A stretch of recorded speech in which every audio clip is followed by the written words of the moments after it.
Sahana vavatu, sahanau bhunaktu, sahaviryankaravavahai, tejasvinavadhitamastu, ma vidvishavahai. Om Shanti Shanti Shanti.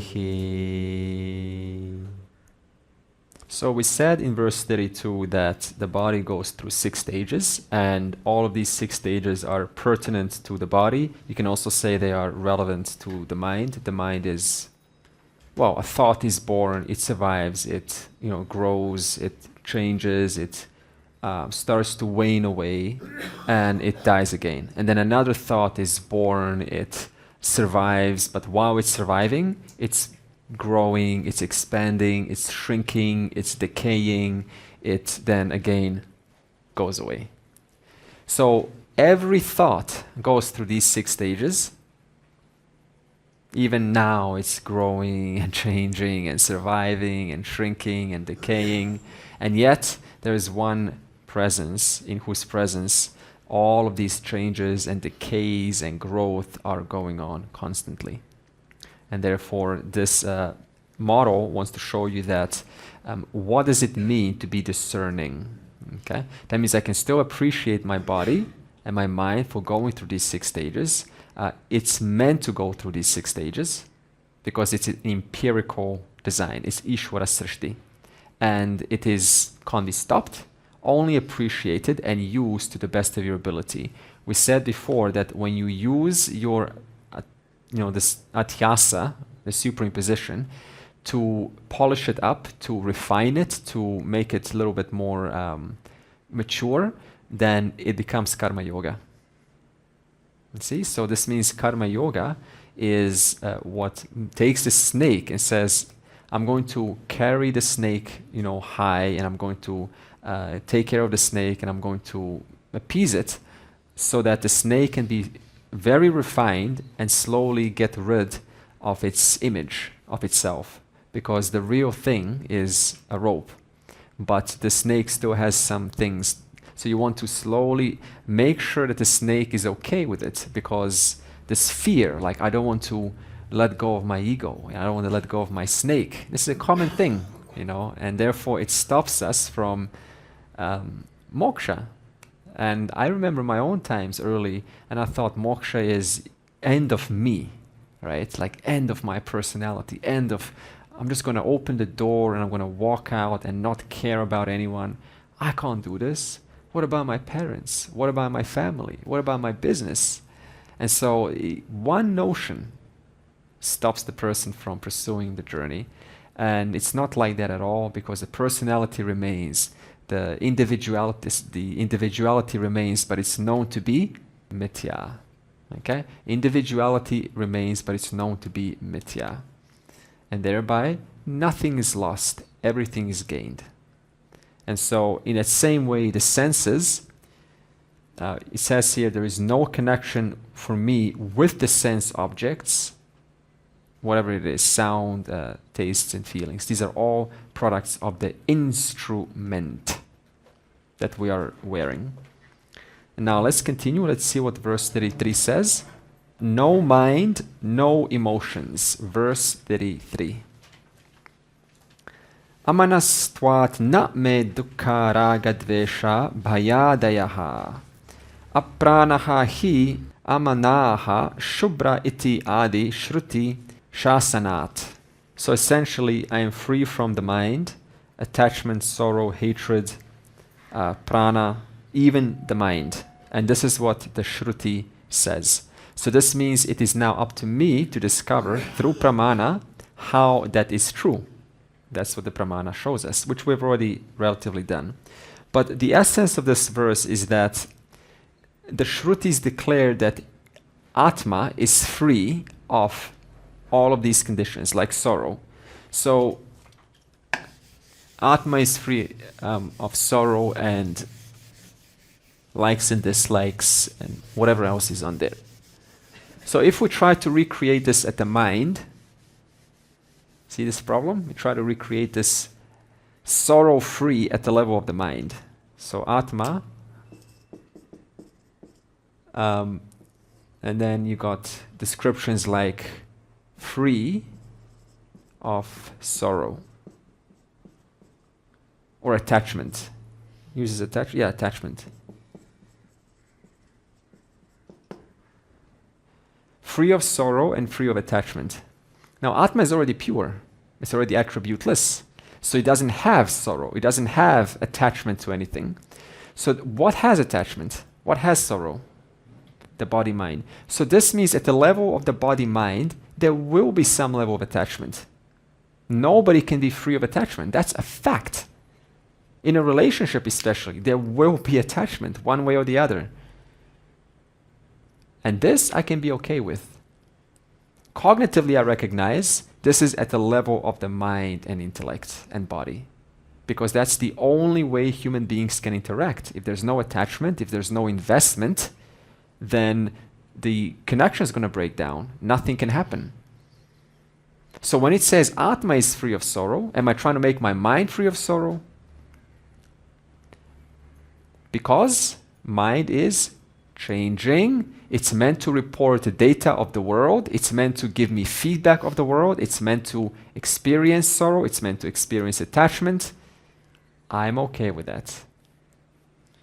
Doesn't mean just leave it alone. I said CBT, you've got psychology. Work through it. But the mind will have sorrow, will have attachment, will have whatever, prana will be there, high energy, low energy, let that be. So the question now is, can you accept this? Can you be okay with the fact that for the rest of your life, your mind will not be perfect?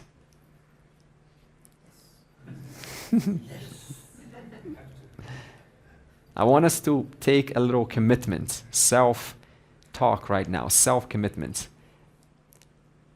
I choose to be, as to the best of my capacities, okay with my imperfect mind. My mind will disappoint me.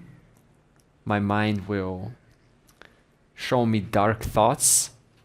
I will imagine murdering someone. It will equally show me beautiful things of life, things that I want more of. It will entertain childish thoughts. It will entertain fear of dying. It will be very attached to partner. It will cry and experience sorrow when our dear one leaves us. That sorrow will go on for 3+ days, maybe a week. There will be pain of the body and the mind in those last few moments when it's very clear that my time is up. It will experience its missing out on its dear friends. I wish I could see them again. It will have that. It will stutter. It will make mistakes. It won't bring this knowledge in at those crucial times.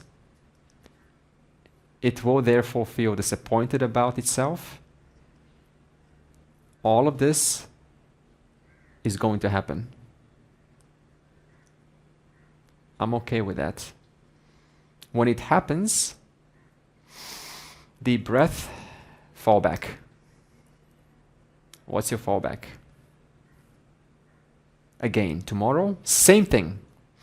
Fall back. Last breath, like this. I want us to be okay with our imperfect mind, our imperfect thoughts, imperfect body, imperfect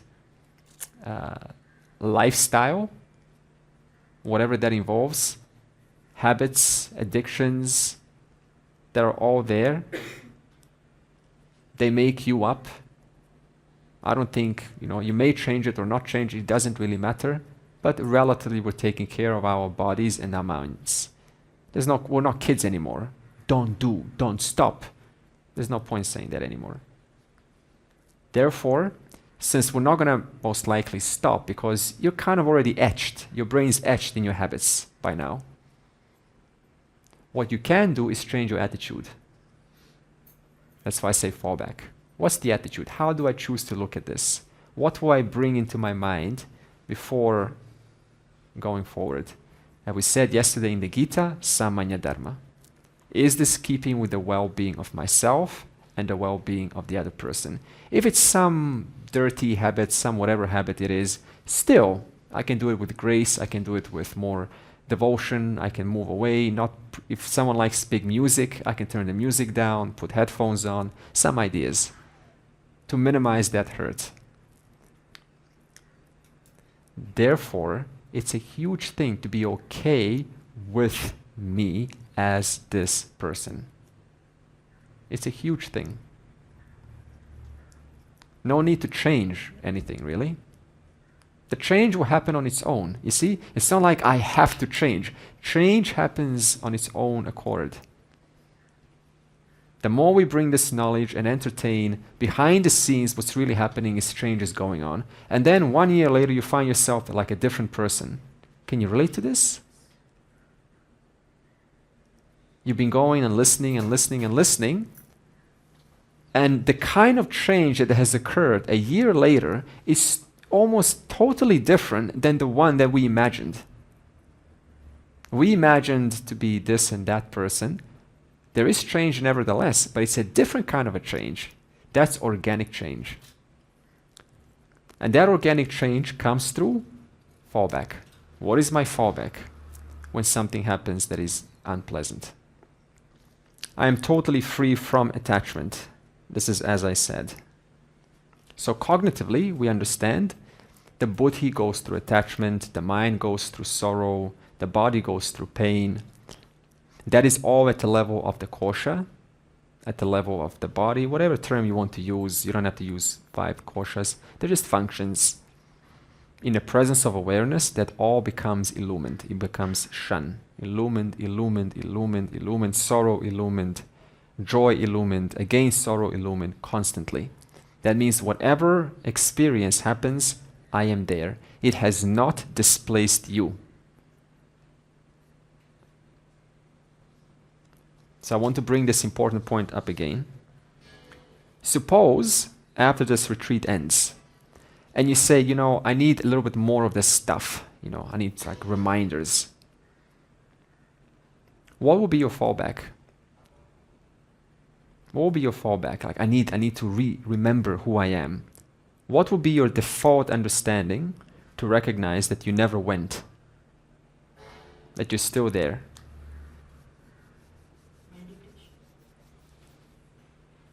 The fact that I am.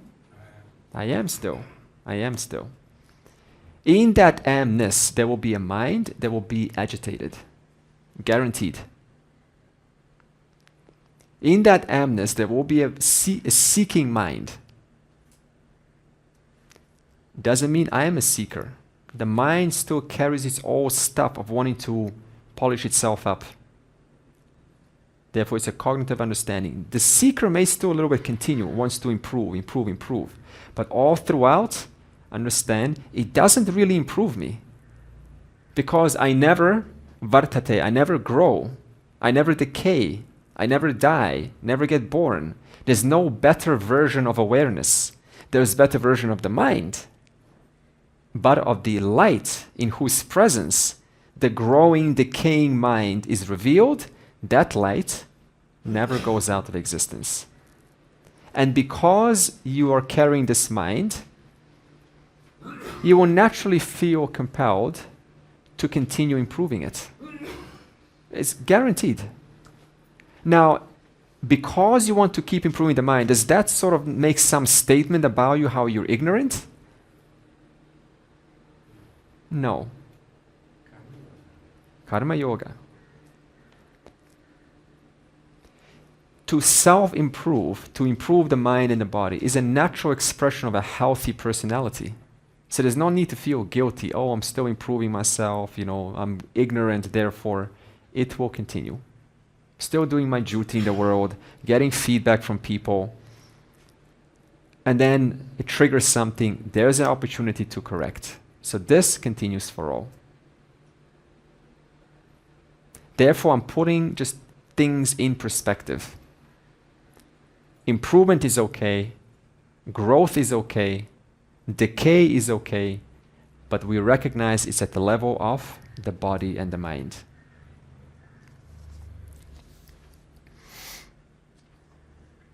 Okay, verse 34. Further, this is Atma is free from attributes and actions. Verse 34. Nirgunaha nishkriyaha nityaha nirvikalpaha niranjanaha nirvikaraha nirakaraha nityamuktaha nirmalaha asmi. I am free from attributes, free from actions, eternal, free from division, free from impurity, free from modification, free from form, ever free and ever pure. I am. Super nice and loud, you know. Excellent. This can be used for as a tool for nididhyasana. Super, excellent. I will try to incorporate this in our meditation. So I will ask us in meditation to think of the attributes or features of oneness, and you will pick one of these words and contemplate upon them in your meditation. Okay. So this excellent verse. Now, what kind of a verse is this? Mahavakya. This is removing avidya of who I am. So it changes focus from negation into a positive attributes of actual descriptions of the self. And it says attributeless. I am attributeless, nirguna. So from the standpoint of awareness, it is formless, it is without birth, without decay, it is not born, it is not subject to death, it is formless, therefore it has to be attributeless. Whatever is formless and all-pervasive and everywhere has to be attributeless. Only if it's localized at some point, only then it is an attribute or a form. Thereby it becomes attributeless. Therefore, applying this to you, are you tainted by some karma? Are you tainted by some evil? Tainted by some notions? Tainted by your life? Are you colored in? Polluted? Contaminated by your life? Good. Shaking head. No. Excellent. So this means you don't have any kind of positive or negative karmas on you. There's no punya papam on you. There's no sense of, oh, I got spoiled when I was a child. You know, my parents scarred me, or the society scarred me, or the teachers scarred me. They may have contributed to our personality, but the awareness in whose presence the scar gets revealed once in a while, and it's painful, maybe, that awareness is attributeless nirguna. So I am nirguna without attributes. You fool! Respond. You're right. My body made a mistake. My mind made a mistake. But do you take it personally? You fool! Do you take it personally? Remember, nirguna. Attributeless. You cannot call me a fool. You may call the body a fool, the mind a fool. That's okay. But I remain attributeless. You can't call me anything. You can't attach any label onto me. Because I am the very awareness that is shining your mind, which has concocted this thought to call this body a fool. I am in your mind, revealing that thought to hurt him, to hurt her, to say this, to say that. I am in your mind. You are in my mind. Therefore, we take these things less personally. Think about it. This is a big thing. I said fool for a reason. I could say a much worse word. How do you feel when someone calls you something? Because that's the real test. That's the real test. I get it. There is the mind gets triggered from the childhood notions. As long as you're able to catch yourself initially. Okay. Take a deep breath. I'm not saying I go and philosophize, because in real life it doesn't happen like that. But slowly, slowly, your daughter calls you something, right? Or doesn't matter. Initially, yeah, you cheesecake, porcupine, or something. Okay? So the mind will get triggered. That's fine, allow it. As I said, it's not your mind. If you could control your emotions, we would have done that a long time ago. If we really had control over our emotions. So there's a certain order here that I'm not entirely capable of owning up to control. Who wants to suffer one more day? Nobody. And yet there is relative pain and some, bad thoughts once in a while. So this means we don't have total control over our minds. If we did, then I would choose specifically, then the next thought will be absolutely blissful. Wouldn't you do that? I mean, a happy thought, that doesn't be blissful. The next thought, if I could, I would choose just to have a much nicer, pleasant thought. Doesn't happen. A thought comes, whether it is like this or like that. Did I choose it? Did you choose it? No. So there's a certain order here that just manifests these thoughts. And I don't have full control over it. I do have some, but not full. Therefore, don't say, oh, it's my karma, it's just happening. It is happening, but at the same time, I can intercept it with self-effort. I can change my attitude towards it. So life isn't just prarabdha karma. That's not what Krishna says. He says it is a mixture of prarabdha, past causes, and present effort. Purushartha and prarabdha. Now, purushartha and prarabdha happens at the level of the body and the mind. This I can appreciate. So whatever's happening at the level of the body and the mind is happening at the level of the body and the mind. I am the light in whose presence it is coming and going. Therefore, attributeless. Free from actions, nishkriya. Nirkriya without the sandhi. Nirkriya, because kriya is action. Where is the actions happening? At what level are the actions happening? Are actions happening in the causal body? Why not? They are potential. Potential. There's nothing to say, there's nothing to know. Potential means it's neither in action nor not in action. It's just a possibility. Quantum physicists call it a possibility. We call it potential. What goes into action? What's the actor? What's the doer? Subtle body, physical body, by the help of the laws, of course. So you don't just say subtle body, physical body, but also by the help of the laws and intelligence, 5 elements, and all of the other things. So, okay. Let me see if... So you're shaking your head and you're listening. What's listening right now? What's shaking? What's cognizing this experience right now? What's working things out right now? Go ahead. Mind. And how is it that you know that it's the mind? Because in my presence. Because you have to be other than the mind to know that it's the mind. There should be something to tell that it is mind. That awareness tells, because of awareness. Yeah. So we know that is mind. Good. So you become the drak, the seer, and the mind becomes the drishya. So the drishya is the one that's understanding. The drishya is the one that's working things out and going through this and that time. Keeping things in place. No need to discard anything. So free from actions. Okay. I'm still not convinced. How will you apply this in your life? This is initially maybe a little practice. Okay, because we're so used to, I am actionless.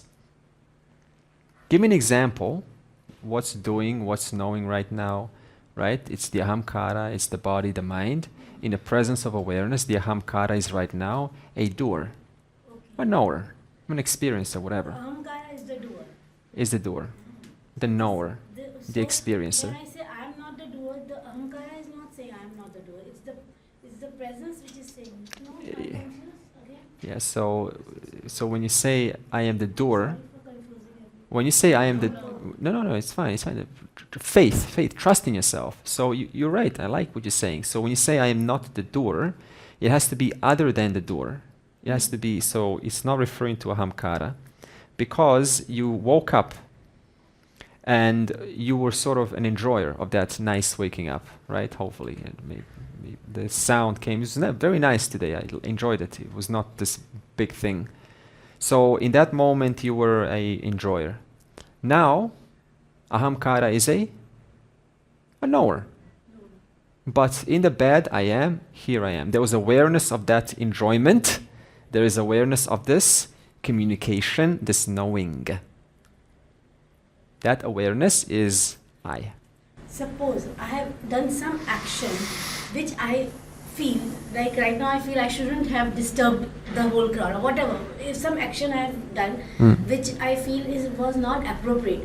So what do I tell to myself? That I'm not the doer? No, this is different. So this is where you just basically learn, to readjust. You're getting feedback and you work on the mind. That's one option. The second option, you can say, I'm not the doer, but I want you to really think, how sincere is that?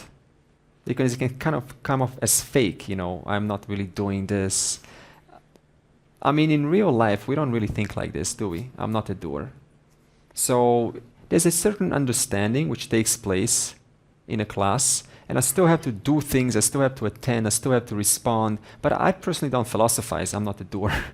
I'm not the enjoyer. It's a simple understanding that takes some time to assimilate. You let it go, and then you speak like an ordinary person. I am doing. I am talking. So when we say something silly, normal person, just resolve it, but don't mix these things up. Don't say now, I'm not a doer. I never said that. Because then we disconnect from people. Yeah, you see this? So there's a place for knowledge, and there's a place for ordinary, down-to-earth communication and resolving things at the human level. I would like to add, Please. Please don't mix transactional world and knowledge. Super. Please don't mix transactional world and knowledge. Don't mix vyavaharika and paramartika. There you are very much confused. Don't let your knowledge come into your transactional world. It will be a problem for you then. Vedanta and knowledge is one side, transactional life is. She is now a teacher. She's now a teacher. Then how do you live? No. What you're just saying is that, huh? Then how do you live Vedanta? If you're not bringing Vedanta into your transactional life, how do you live Vedanta? See, you have to understand that how do you live Vedanta? Vedanta, number one, is an understanding of the reality. There's a person that's acting, there's a person that's doing, there's a person that has to do things at the transactional level, right? With the husband and the kids and the work. Are you okay with that so far?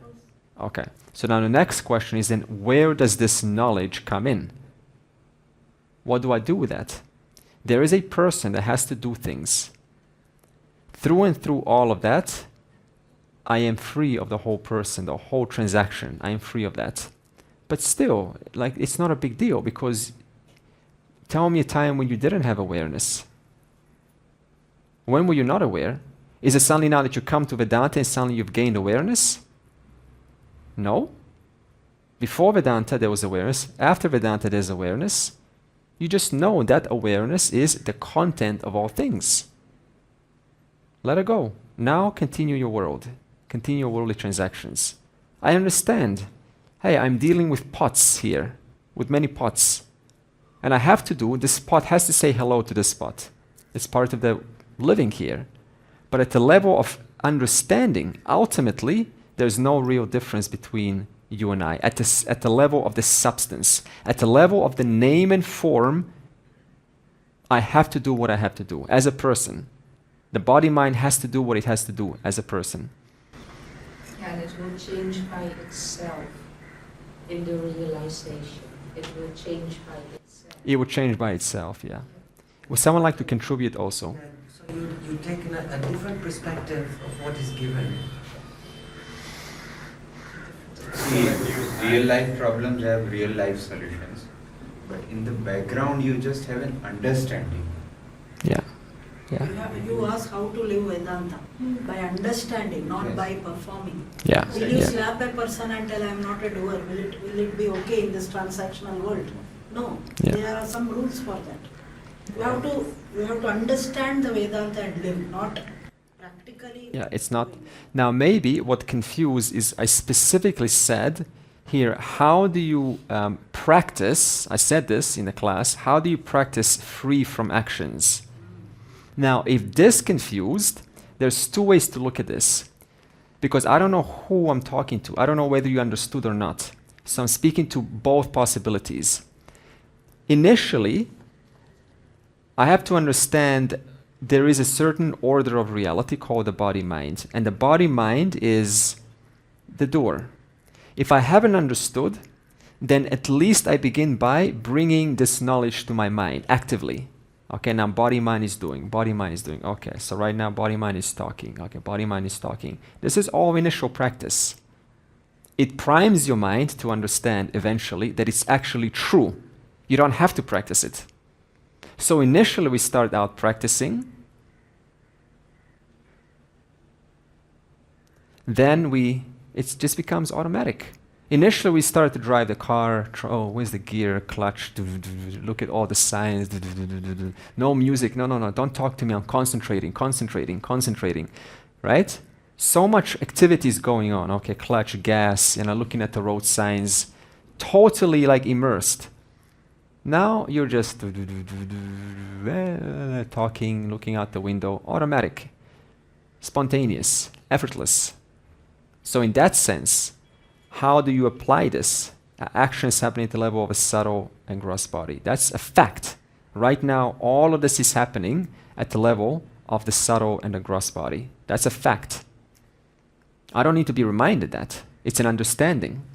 But initially, some reminders are required.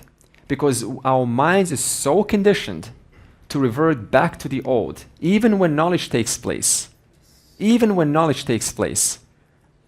There's a tendency, I am doing. It's not a matter of whether you know or not. Even if you know, same thing. So the reason I said, how do you practice this? I want an answer like, well, I remind myself once in a while. I will, for every 10th action, I will remind myself, hey, it's actually not me doing this. You don't have to do it for every single action. For every 1 in 5 actions, remind yourself, remind your mind. Ultimately, it is the body-mind doing this. That is enough. Let's look at this fan. Is the fan not moving? Is it not doing? It's doing. But it understands cognitively that without electricity, can I move a single blade? Excellent. I cannot. Yeah, he understands. Right now I'm moving. Yeah, I'm moving. Yeah, excellent. Also like to perform actions, do things, but surrender it to Ishvara. And when you act, you do things, you respond, you That's react. karma yoga. Yeah. That's the karma yoga. Good, So, for like that, good. basically you just surrender it to Ishvara as is written outside the room. So, you're just actionless. But Yeah. Act with renunciation, I would say. Just do your job, but don't expect anything. Okay, I want to extend it a little bit further. So even if the body is doing, the body is ultimately intelligence. So it's just in the presence of Ishvara that's happening. And this very body that's doing is also resolving into awareness. So whichever way you look at it, whether you say I am actionless and the body's doing the action, or whether you look at the body from the standpoint of Satya Mithya, then the body is also nothing but awareness, which is actionless. And the reason why this body seems to be moving is because of Maya. It gives an appearance of movement. So actually there's nothing's moving actually, it's just appearances. Because what's the substance of the universe, of everything? That which is all pervading and actionless. So then how can action be taking place right now if this is made out of awareness? So what do you think about helping yourself by not not saying I am doing this or this, but I say in myself, Daisy is. To disidentify. Oh, okay. So you kind of take the I am out. Yes. Yeah, good. I did this for some time. It helped me a lot. Yes. So if you want to, if that helps you to kind of take this personality, this I out, I have no issue with it. My teacher doesn't kind of agree with. Yeah, but if you start to speak like that, then people will think you're weird. Yeah. So in a normal society, you speak ordinary. No, kids do that. Very small kids, no. If anything mischief is done, if we ask, who does this? Rajeshri didn't do it. Innocently they will tell. Later we impose them. Who is Rajeshri? I am. Later they start. Very young kids. Wow. Just notice, I've noticed. Amazing. Yeah, Okay. yes. Take this from the kids. Yes. Wow. They do. They Yes, do. in the first years they speak in the third person. They say that. First. First years. Yeah, they speak like this, really. Kids. Yeah, they do. Really? Later we impose them. Who is that Rajeshri? Here, who you are Rajeshri? No, I am. Wow. Then they start telling. First initial they take their name. The world and the parents and the surroundings. Yeah, my daughter purifies does them, that. change them. That is because Wow. that is, 2 years she does My that. daughter does that. Yeah? that itself shows the knowledge was always there. Then we do adhyasa. That is the proof. Yeah. And that I-ness enters into their Yes. mind that, Yeah, it gets born slowly. It gets this born. is my toy, this is my Okay, partner, okay, and then okay, things okay. come. Okay, well that's a nice thing then. It sort of confirms or shows you a little bit that it's okay to do that. Once in a Initially while. kids are Actually, objective that and is then normal. substitute, yes. But that is normal actually. But we have done it abnormal. Right. So But so to to, survive in transactional world. Yes. yeah, into transactional world. And they also will become this soon, but I have many kids doing like that because I teach very small kids. okay, I'll take your word then. Okay, so free from actions, eternal, nitya. So it means that Brahman is not within time and space. It is before time and space. It is after time and space. It is the truth of time and space, and thereby you are nityam. That means you were never born. You were never born. You always were, always are, always will be. You can't go out of existence because if you were never born, then you cannot die. Only that which is born can die. That means you truly will always be.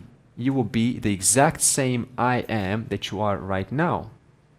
There will never be a time or no time when your right now I amness is something different. Because you are eternal and you are unborn and you're unchanging. This means I will never lose me. I will never kind of go, oh, that one who I was so familiar with, that I-ness, that amness, that one is now gone. That will never happen. Now scientists and philosophers, they're struggling over this because they think after death, that's the end of that amness. It's just now darkness or something. So it brings pain and it brings worry and concern. So this means what are the implications for us right now knowing that I cannot go out of existence? I always will be the exact same I that I am right now. Think about the implications of this. Make it personal. Then I am free. Yes, that I am free. Nothing can truly happen to me. Nothing can touch me. Nothing can affect me. Nothing will ever make me or put me out of existence. I am the whole thing. Everything is in me. Everything depends upon me. There's nothing without me. I am that. I am this. I am everything. The truth of time and space. Concerned about death. What is the implications of death if I am eternal? Yes, at the transactional level there is fear. We can have humility and accept that there is some fear there. That's okay. That's human. Common human thing. But ultimately, I will never go out of existence. I will always be I. Enjoying myself as the limitless one. Nothing is missing. No sense of waiting for something. I need something. No, the whole thing is you. Therefore, you cannot say, I want something. I missed my wife while I was on earth. The wife is you. The husband is you. Free from division. Nirvikalpa. So one thought is different from another. One body is divided and different from another. One thought is different from another. This is all transactional, vyavaharika. Causal body also goes through its own exhaustion, right? The moment you work things out, you introduce new causes inside the causal body. That keeps changing. So your causal body is different from my causal body. At the level of this, there's change. At the level of the world, there's change. However, free from division. This means, do you have to remove division to get to yourself? Excellent. That means I don't have to destroy this body to discover I.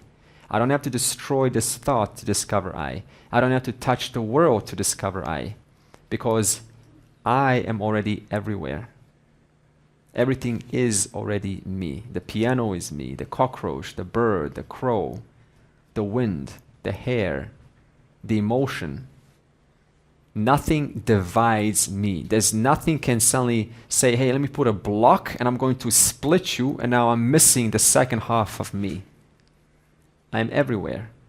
Non-divisible. All-pervading. Free from division. If you are free from division, is there some place where you are not? Can you go somewhere where you are suddenly not? Suppose you're traveling to the farther space of Earth, of space, going out, going, traveling maybe 1,000,000 times light speed, even faster. And suddenly, right, you're aware, there's awareness, and you come to some point, distance, where suddenly you stop being aware. No, because awareness is the whole thing. Now that awareness that is right here on Earth, and the awareness that is still present while I've traveled trillions to the power of trillions miles, light years away from here. It's the same awareness. And that awareness that is over there and over here, that is the substance of over there and over here. That's the substance of everything. So you can't go out of awareness. You can't stop being aware because awareness is you. Therefore, you're non-divisible. Nothing divides you. Nothing splits you up. Nothing has the power to take half of you out. What do we say? You're my better half, right? You're my better half. I don't know what this means. Maybe it's a romantic thing or maybe it connects people together. But actually, at the deeper level, that's not true.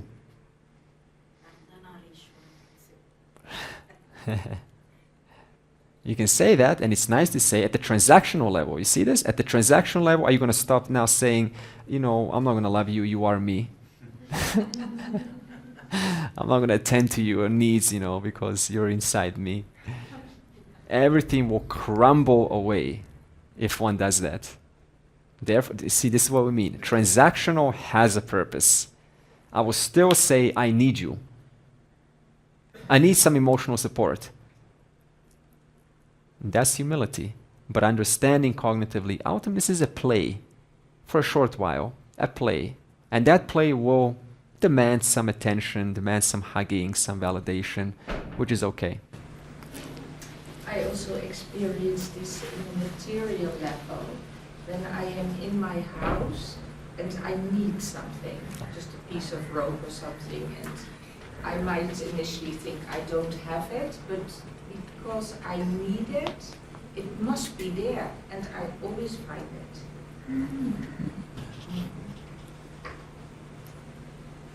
Yeah, it's a miracle. Never thought of it like that. Yeah.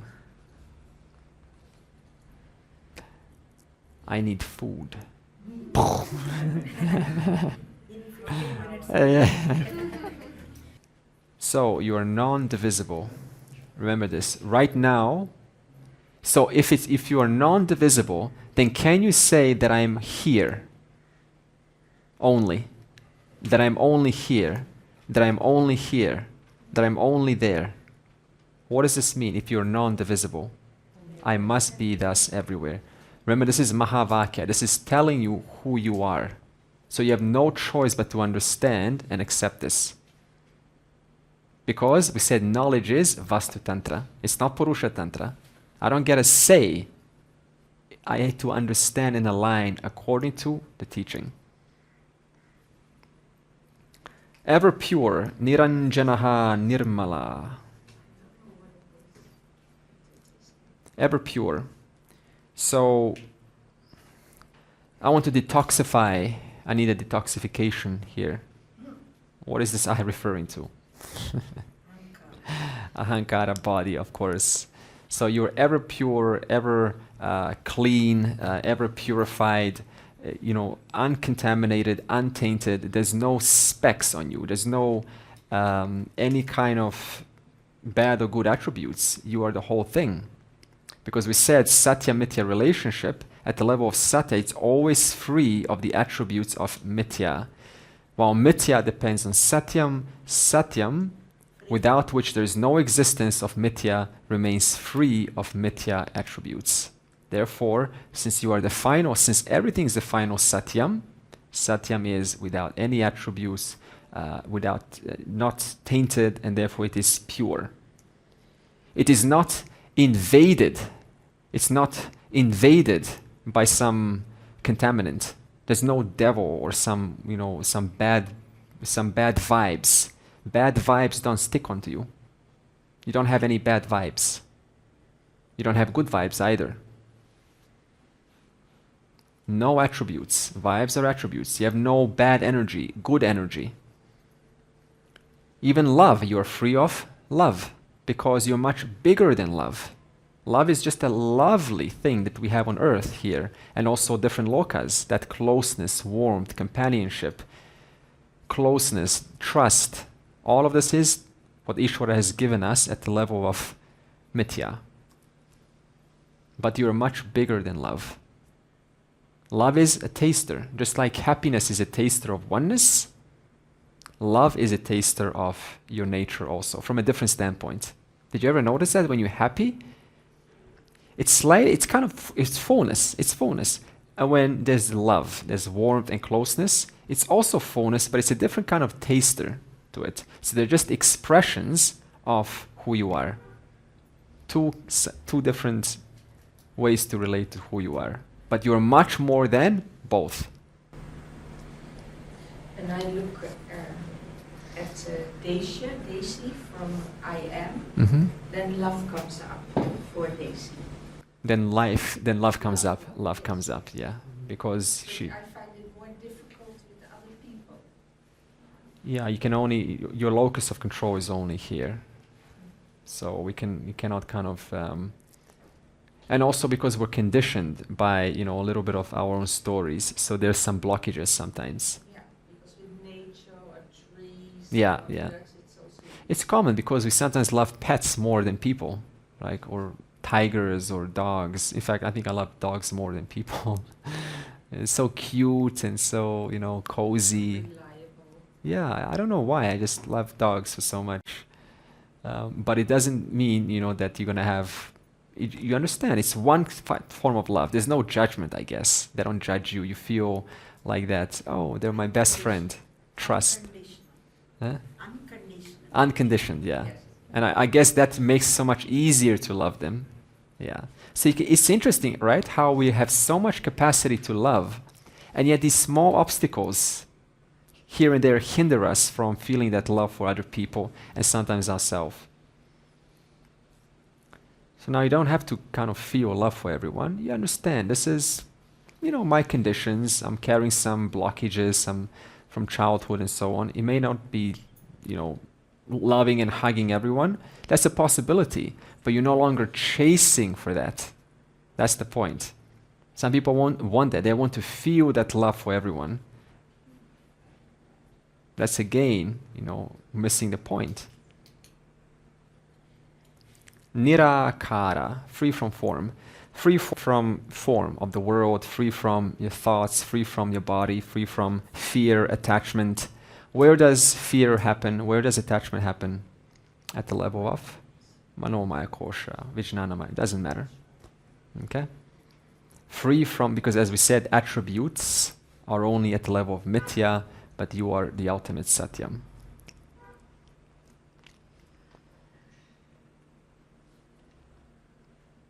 What does free from form mean for you? I am free from form. If you are free from form, then can this be you? Can emotion be you? Can a thought be you? If you are free from form,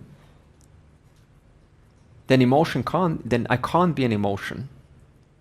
I can't be this thought. I can't be this thought that I am Andre, because that's a thought, that's a form. I can't be this thought that I am a doer right now. I'm a teacher right now. I can't be that, because this is a form. It's not true from that standpoint. It's true from this standpoint. So the moment you add two forms, well, you got two forms. That means one form is not this, and this one is not that. But it says free from form. So I'm free from Andre's thought, and free from your thought. And free from the thought of the critic. Free from the thought of one who praises me. Free from form. So where are you then? If you are free from form, where are you right now? Everywhere. Why are you everywhere right now if you are free from form? Because I am free. I'm not bound by boundaries. Free from boundaries. Free from walls. Free from divisibility. Free from division. Where am I not if I'm free from form? Will I ever be bound to any form if I'm free from form? Was there ever a time that I was bound to a form? On one hand, never, but owing to ignorance, I thought I was. Knowledge removes that ignorance, and I recognize that I am actually free from form. So then how can I be right here? How can I be right here if I'm free from form? It is just an appearance. Yeah, it's just an appearance. So here we came all the way from Europe, Yeah. India, and we came here. Yeah, exactly. Find, I was already. Exactly. You were already here. But there's all kinds of beautiful stories in poetry on this specific. Yeah. Like in Isha Upanishad, it says like you're always faster than anything, faster than. Yes, yes. Everywhere where you arrive, you're already there. And these little stories, I think in ancient Greek, between the rabbit and the turtle, you start running. It's the same. It's under there. I heard. The turtle wins, of course, because he was already there. Wasn't it a mouse? Wasn't it a mouse also? Yeah, he was already at the finish line. Yeah. But I think one of the animals got onto the tiger, and then before the tiger finished the finish line, the mouse jumped and was first. That's another story. Smart mouse. So free from form, free from modification, nirvikara. So what changes? You have the three bodies, right? Bodies change, subtle body. We went through the 6 stages. And your causal body also changes. Why? Because you have what's called causal body. Causal body. And that is basically your sanchita karma. Okay, so this is all of the unseen results. So you get assigned, everyone starts out with sanchita karma. Everyone's got sanchita karma. Now one portion gets loaded off into the individual called prarabdha karma, which means in Sanskrit prakarshena arabdha. prakarshena arabdha, which means carefully begun. Why is it carefully begun? Because it drip feeds little by little every day, and so you get a little taster of it every moment. And whenever you get this load, which is consisting of all of the mixture of pleasant and unpleasant experiences, that's basically what your prarabdha is. That's why everyone has a life that's made of pleasant and unpleasant experiences. Everyone. Why? Because you got prarabdha. Now, prarabdha, when you get these experiences, you generate new. You don't just witness, oh, great, my life is, not working out. You do something about it. Now, when you do something, you generate new causes, new actions. And that is called agami karma, which means what is future, what is now yet to come. Now, look at this. Since your prarabdha is assigned for one life, okay?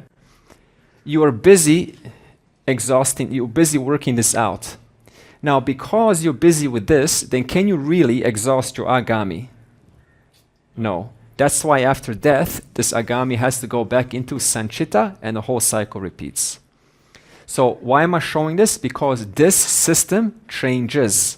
Is going through changes. And here it says, free from modification.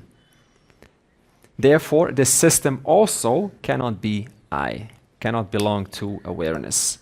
So that's at the level of the three bodies. And Ishvara is also changing. How is Ishvara changing? How is knowledge and power?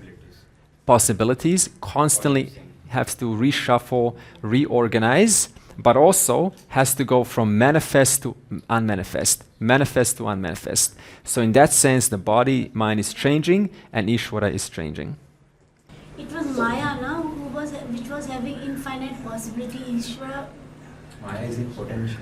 Potential. So that is possibility. Yeah, so knowledge power is infinite possibilities, constantly reshuffling itself to obtain as the world. Maya is that knowledge power in potential. It hasn't started to manifest yet. When it manifests, wow, it's manifesting as Ishvara. But it's just knowledge and power. But Ishvara is also having infinite possibilities. Yeah, because it's knowledge power. Maya is knowledge power. So both of them have potentials. One is in potential and one when it manifests. Okay? Both are knowledge power, Ninu. Maya is knowledge and power. Ishvara is knowledge and power. Repeat what I said. Maya is knowledge and power. Ishvara is also knowledge and power. Excellent. Maya is in the potential and Ishvara is already manifested. No. Super. Yeah. Super. Super. Thank God. Yeah, you have a lot of skill. You have a lot of skill. I just pick up a little bit of sometimes doubt, but you're doing very well, Nino. Really. It's like, wow. Okay, give me 5.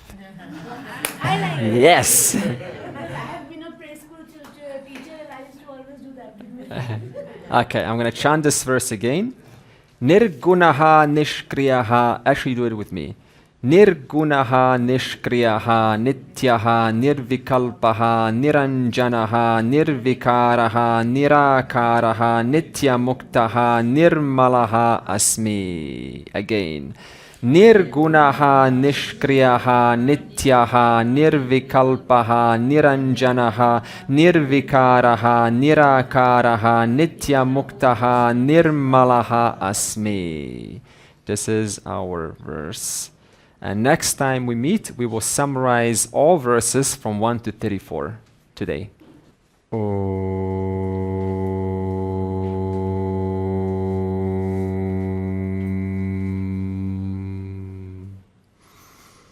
Purnamadav Purnamidam Purnat Purnamudachyate Purnasya Purnamadaya Purnam Eva Avashishyate.